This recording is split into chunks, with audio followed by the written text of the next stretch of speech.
हरिओम।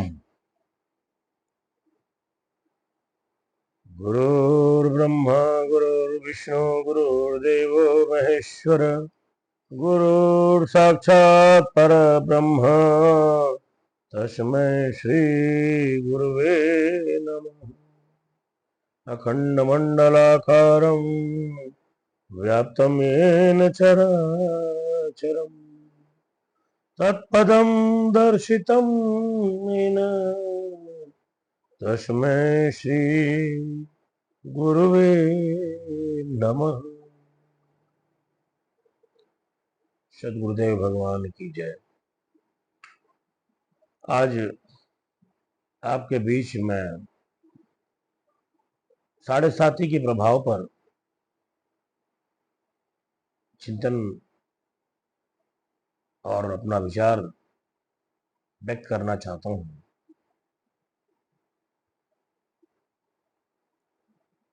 कई जगह से जब प्रश्न आया कि मेरे ऊपर साढ़े साथी चल रही है, उसका प्रभाव चल रहा है, जीवन में बहुत सारी परेशानियां हैं, उसका समाधान बताइए। उस संबंध में सबसे पहले तो मैं आपसे कहना चाहता हूँ कि साढ़े साथी के संबंध में जितना भी हमने सुना है, जितना भी हमने जाना है, उसे एक अलग भाव दृष्टि से आप देखिए। सबसे पहले तो ये समझ लीजिए कि जो कुछ आपने जाना है, जो कुछ भी सुना है, ऐसा है नहीं। वो इसलिए कि पहले तो आप ये समझ लीजिए कि एक कोई तारीख ले लीजिए, इस तारीख में हमारा जन्म हुआ है। एज फॉर एग्जाम्पल आज का डेट लीजिए, 10/4/2025, समय रख लीजिए सुबह 7:30 बजेगा। इस तारीख में, इस समय में क्या एक ही व्यक्ति का जन्म हुआ है? एक ही बच्चे ने जन्म लिया है क्या? मान लीजिए कि उसी समय में, उसी तारीख में 100 लोगों ने जन्म लिया, तो ये स्वाभाविक है कि नक्षत्र भी एक ही होगा और साढ़े साथी का प्रभाव भी होगा। लेकिन आप नजदीक से जब देखेंगे, 4-6 आदमी जब आपको मिल गए जो एक ही तारीख के हों, एक ही समय पर जन्म लिए हुए हों, तो आप उसको पाएंगे कि एक अरबोपति हो गया है, एक करोड़पति हो गया है। उसी में से एक व्यक्ति है रास्ते पर भीख मांग रहा है कटोरा लेकर के। एक व्यक्ति ऐसा भी है जो साधारण रूप से अपनी जीविका को चला रहा है, घर बार उसका अच्छी तरह से चल रहा है। एक ही तारीख में, एक ही समय में जन्म लेने वाले 10 लोगों से आप मिले और 10 तरह के लोग मिले हैं। जबकि एक ही तारीख में, एक ही समय में जन्म लेने पर साढ़े साथी तो सबके ऊपर एक जैसी होनी चाहिए, प्रभाव भी एक जैसा होना चाहिए, लेकिन ऐसा नहीं है। इसलिए मैं कहना चाहता हूं कि जो आप देख रहे हैं, जो आप समझ रहे हैं, जीवन में जो धारणाएं आपने बना रखी है, जो मन में भ्रम पाल रखा है, ऐसा नहीं है। भगवान ने हर किसी को बनाया है और सबको अलग अलग बनाया है, किसी को एक जैसा नहीं बनाया उसने। इसीलिए एक ही तारीख में, एक ही समय में जन्म लेने वाले लोगों का दृष्टांत मैंने दिया आपको। कुंडली भी अलग अलग होनी चाहिए, कुंडली एक ही होनी चाहिए, नक्षत्र एक ही होगा, लेकिन सबका भाग्य अलग अलग है, सबकी विचारधाराएं अलग अलग है। तो जो हमारे सिर पर मढ़ दिया गया है कि ये साढ़े साथी आपको लग गई है, आप बहुत परेशान हैं, साढ़े साथी के कारण ही आप परेशान है, इसका उपाय कीजिए। तो देखिए, मैं आपको ये कहना चाहता हूं कि जो भ्रम आपने पाल रखा है उस भ्रम से आप बाहर निकलिए। अभी जो दृष्टांत, जो उदाहरण मैंने दिया है, उसको एकांत में बैठ करके उस पर चिंतन कीजिए। तो मैंने 10 का एग्जाम्पल दिया ना आपको, ये मान के चलिए कि उसी समय में, उसी तारीख में लाखों लोगों ने जन्म लिया है। तो लाखों लोगों को आप एक साथ तो ला नहीं सकते हो। तो मैंने 10 का दृष्टांत दिया है कि 10 लोग तो ढूंढ सकते हो आप, और ढूंढ करके देख लीजिए, चेक कर लीजिए, सबका भाग्य अलग अलग है, अलग अलग रूप से जी रहे हैं वो लोग। उसी में से कोई अरबोपति है, कोई खरबोपति है, कोई करोड़पति है, कोई लखपति है, और कोई खाकपति भी है। 7.5 का प्रभाव हर किसी पर होना चाहिए, एक जैसा होना चाहिए, अलग अलग क्यों है भाई? इसको तनिक समझिए, अकेले में बैठ करके इस विषय पर चिंतन कीजिए और समझने का प्रयास कीजिए कि 7.5 मैं नकारता नहीं हूं, उसका प्रभाव नहीं होता, होता है, लेकिन उसका प्रभाव जो आप अपने मन में ले रहे हैं वो नहीं होता है। उससे बाहर निकलिए और ये ध्यान रखिए कि भगवान की उपासना सुबह शाम आप कर रहे हैं, निरंतर भक्ति भाव से कर रहे हैं, तो उस पर भरोसा तो रखिए। ईश्वर पर किया गया भरोसा कभी धोखा नहीं देता, कभी टूटता नहीं है। दुनिया पर किया गया भरोसा टूट सकता है, उस मालिक पर किया गया भरोसा कभी टूटता नहीं है। वो किसी को धोखा नहीं देता है। इसलिए मैं आपसे निवेदन करना चाहता हूँ, इस भ्रम से बाहर निकलिए। जो लोग भी ये भ्रम पाले बैठे हैं कि मेरे पर ये ग्रह दशा चल रही है, मेरी स्थिति खराब चल रही है, कैसे सुधरेगी, कौन सी पूजा करूं, कौन सा उपाय करूं? देखिए, पूजा पाठ करिए, मना नहीं करता। तीर्थों में जाना चाहते हैं जाइए, मना नहीं करता, लेकिन भ्रम तो मत पालिए, भ्रम से बाहर निकलिए। आज बहुत सारे दुकानदार दुकान खोल करके लोग बैठे हुए हैं,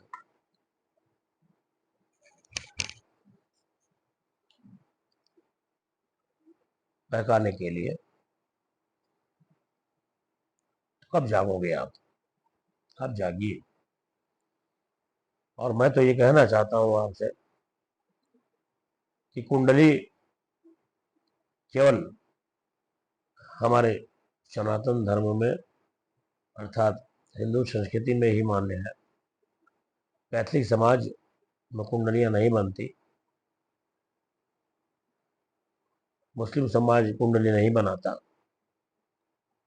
सिख समाज कुंडली को नहीं मानता। घर उनका भी बसता है, परिवार उनका भी फलता है, फूलता है। केवल हम लोग क्यों इस भ्रम को पाले बैठे हुए हैं?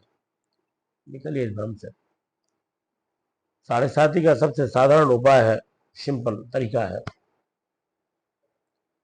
अगर आपको लगता है कि आपको 7.5 का प्रभाव है, अड़ैया चल रही है, तो सुबह शाम हनुमान चालीसा का पाठ कीजिए, हनुमान जी का ध्यान कीजिए। हो सके तो तिल का तेल का दिया जलाइए, अन्यथा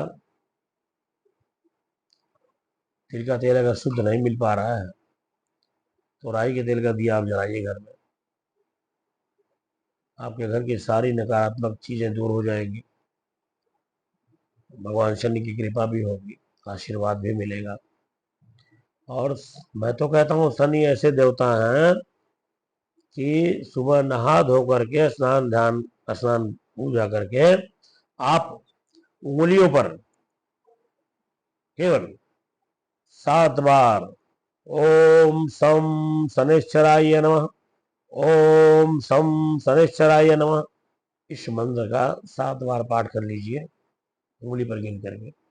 7 बार, 11 बार, 21 बार, जो संभव हो पाए आप। एक माला 108 की कर सकते हैं, जो भी आपके पास समय है। तो शनि महाराज का ध्यान कर लीजिए और हनुमान जी की उपासना कीजिए, शिव की उपासना कीजिए। भगवान शंकर की। इससे आपके कष्ट क्लेश दूर होते नजर आएंगे। एक बात और कहना चाहता हूं कि जब भी सुबह आप बिस्तर से उठते हो तो कोशिश कीजिए, प्रयास कीजिए कि आपके घर में हनुमान जी की तस्वीर हो, या नहीं है तो सुबह उठते ही धीरे से लाइट जलाइए और अपने हाथ को इस तरह से करके अपने हाथों को निहार लीजिए, और निहार करके ईश्वर से प्रार्थना कीजिए कि हे प्रभु, आज का दिन आपने दिखाया है, आपकी बड़ी कृपा है, आज का यह दिन मेरे लिए खुशनुमा बन जाए, हंसते मुस्कुराते हुए मेरा यह दिन व्यतीत हो, जहां भी रहूं आपका आशीर्वाद मेरे अंग संग रहे, आपकी छाया मेरे अंग संग रहे। इस तरह से आप अपने हाथों को निहार करके फिर अपने माथे चेहरे पर लगा लीजिए और भगवान का धन्यवाद कर लीजिए। ये करके आप अपने दिन की शुरुआत कीजिए। ये नित्य का नियम बनाइए। और जैसा मैंने कहा कि सुबह शाम कोशिश कीजिए, जैसा गोस्वामी जी ने कहा ना, एक घड़ी आधी घड़ी आधे हुए बुनियाद, राम नाम के लेन से कटे कोटि अपराध। 24 घंटे का दिन और रात आपको मिला हुआ है। इस 24 घंटे में भगवान आपसे 24 मिनट चाहते हैं, और 24 मिनट आप नहीं दे सकते हैं तो कम से कम 12 मिनट दे दो। 12 मिनट भी नहीं दे सकते हो तो 6 मिनट तो अवश्य दे दो भगवान के लिए। 6 मिनट का समय लेकर के, 5 मिनट का समय लेकर के अपने मंदिर के सामने, घर के मंदिर के सामने खड़े होकर के हाथ जोड़ लिया करो, और जो भी आपके मन में उद्गार है वो मन ही मन बोल दिया करें। हम सुबह शाम ये क्रिया आप करें। मैं आपको निश्चित रूप से बता रहा हूं कि आपके ऊपर कोई शनि का प्रभाव, 7.5 का प्रभाव काम नहीं करेगा। आपका जीवन उज्जवल होगा, खुशनुमा होगा, खुशहाली से भरा होगा।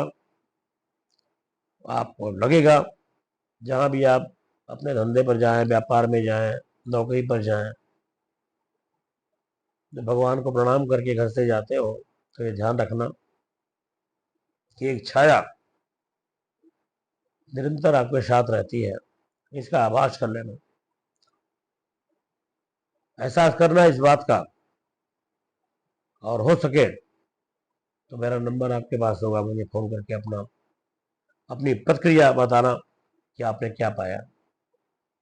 मुझे भी अच्छा लगेगा कि जो मैं बता रहा हूँ उस रास्ते पर चल करके कोई सफल हो रहा है, किसी की दुविधाएं दूर हो रही है, किसी का भ्रम दूर हो रहा है। भ्रम में मत पड़िए, भ्रमित करने वाले लोग बहुत बैठे हुए हैं, बचिए उनसे, संभालिए अपने आप को, अपने घर को, अपने परिवार को। पिछले दिन मैंने कहा था कि मैं वास्तु शास्त्र पर कुछ बात करूंगा। वास्तु विज्ञान के बारे में मैं आपसे बताना चाहता हूँ कि वास्तु शास्त्र का जो प्रभाव है वो 5% है, ओनली 5%। 5% के उस प्रभाव में पड़ करके बहुत सारे लोग अपना घर पर खराब कर रहे हैं। कोई आके बता देता है कि किचन सही जगह पर नहीं है, यहाँ होना चाहिए, ये टॉयलेट आपका यहाँ गलत जगह पर बना हुआ है। ऐसे नहीं, ऐसे बैठना चाहिए। इंसान कठपुतली है, सब करके देख लिया, बात नहीं बनती, अपने गुरु के पास जाता है, बताता है ऐसा ऐसा मैंने किया। तो जो भी गुरु के करीब है वो गुरुदेव के पास पहुंचते हैं तो गुरु जी समझाते हैं कि बेटा, जो आपको गुरु मंत्र दिया गया है उससे बढ़कर दुनिया में कोई ताकत नहीं है। सारे वास्तु को, सारे ग्रह दशाओं को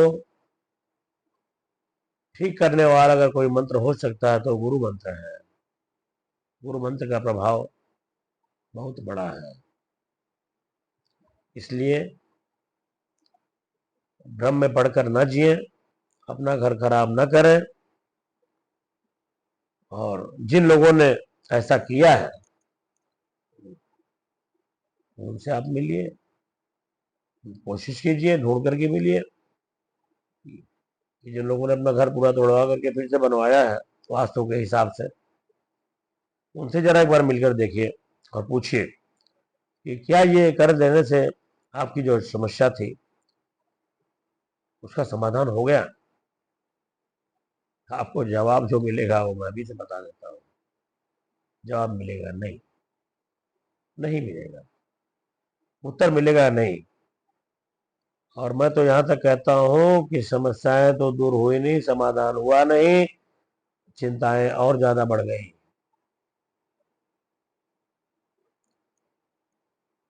तो आपसे निवेदन करना चाहता हूँ कि भगवान का नाम लीजिए, सुबह शाम उनका सिमरन कीजिए, अपनी श्रद्धा को पूरा पूरा बनाए रखिए, भगवान के प्रति विश्वास बनाए रखिए।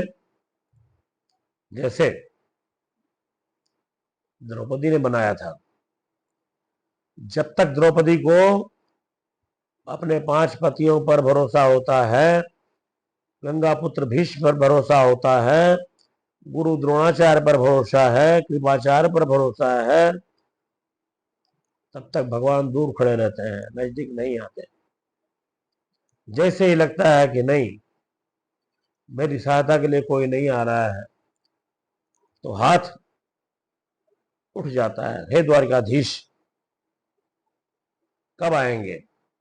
लाज जाने के बाद आकर के क्या करोगे, आओ मेरे प्रभु, मेरे सखा, मेरी लाज बचाओ। तो आप सभी को पता है कि द्रौपदी को हाथ उठाने में जरूर देर लगी होगी, भगवान कृष्ण को आने में देर नहीं लगती है। ठीक उसी तरह से आप भी कीजिए, पूरा पूरा भरोसा रखिए, विश्वास रखिए कि मैं बुला रहा हूं, वो जरूर आएंगे, निश्चित आएंगे। तो ध्यान रखना कि वो निश्चित आता है, अवश्य आता है, और आपकी विपदाओं को दूर करता है, संकटों को दूर करता है। भरोसा रखिए।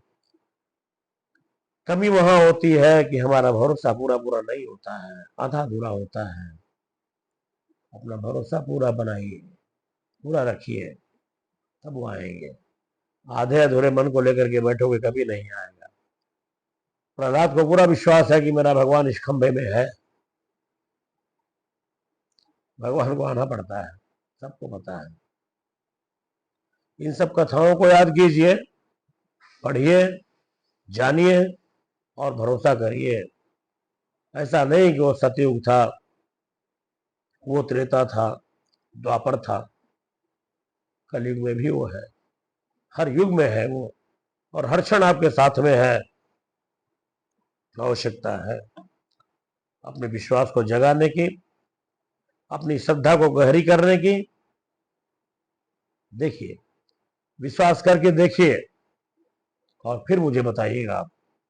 मैं 101% आपको गारंटी देता हूं, दावा करता हूं कि आपके सिर पर कोई कष्ट नहीं हुआ, कोई तकलीफ नहीं होगी। जो भी कष्ट आएगा वो ऐसे निकल जाएगा, देखते देखते आपको पता भी नहीं चलेगा।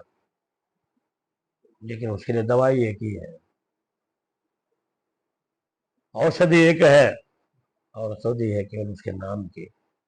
चाहे वो राम का नाम हो, चाहे हनुमान जी का नाम हो, चाहे शिव का नाम हो। जिस किसी के प्रति आपकी ज्यादा श्रद्धा है उसका नाम लिया करें सुबह शाम, बात बन जाएगी, निश्चित बन जाएगी। यकीन के साथ कह रहा हूं, मानिए आप। और जो मैं कह रहा हूं, जो मैंने बताया है, उम्मीद करता हूं कि आप उस पर अमल करेंगे, आप चिंतन करेंगे और किसी भ्रम में नहीं पड़ते हुए अपनी जीवन नौका को आगे से आगे बढ़ाएंगे। आपके कष्ट गिरे से दूर होंगे, निश्चित रूप से दूर होंगे। आप सभी को मैं बहुत बहुत शुभकामना देता हूं। और भगवान के नाम की औषधि मैंने दिया है, इसे लीजिए और अपना भी उद्धार कीजिए। अपने साथियों का उद्धार कीजिए, अपने मित्रों को बताइए। जो कुछ मैंने बताया है वो 100% सत्य आपको बताया है। तनिक भी मैंने झूठ का सहारा नहीं लिया है और नहीं लेना चाहता हूँ। अपने गुरुदेव से जो कुछ भी मिला है वही आपको देना चाहता हूँ और वही बता रहा हूँ। शंकाओं में न पड़े, भ्रम में न पड़े, निकल जाओ भ्रम से,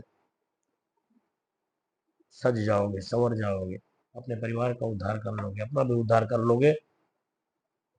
यही कहना चाहता हूँ। इस वाणी को यही विराम देता हूँ और जल्दी ही किसी